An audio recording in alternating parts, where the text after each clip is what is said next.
in John chapter 4, Jesus meets this woman at a well. She's a Samaritan. Samaritans and Jews didn't get along. They disagreed on where the proper place of worship was. Jesus later tells her that there will come a day where people will worship the Father in spirit and in truth. But he asks her for a drink of water. And then he tells her that if she was to ask him, he would give her living water and she would never thirst again. Now, she's probably thinking at this point that he's talking about springs of water. Jews, Samaritans, and others saw stagnant water, and then like rain from heaven, or a spring that would bubble up in a natural water source. They would call living water.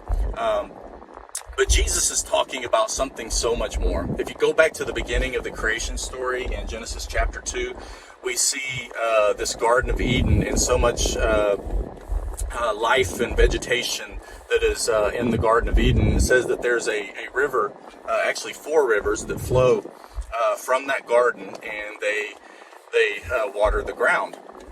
Well, when you go to Ezekiel chapter 47, there is a temple that is described, but if you pay close attention, this isn't just an ordinary temple. This is a supernatural temple. In fact, it has a river that flows from it, and everything that it touches comes to life. It brings life. Fast forward all the way to the end of the Bible story, Genesis chapter 22. In the new creation, there is a life-giving river that flows from not a temple, but from the throne of God and the Lamb, and it flows through the city and brings life to everything that it touches. This city, we know from the chapter before, it's not just an ordinary city, the New Jerusalem. It is the church. It is God's people, because it comes down from heaven prepared as a bride for her groom, and we are the bride of Christ. We are also the temple of the Holy Spirit.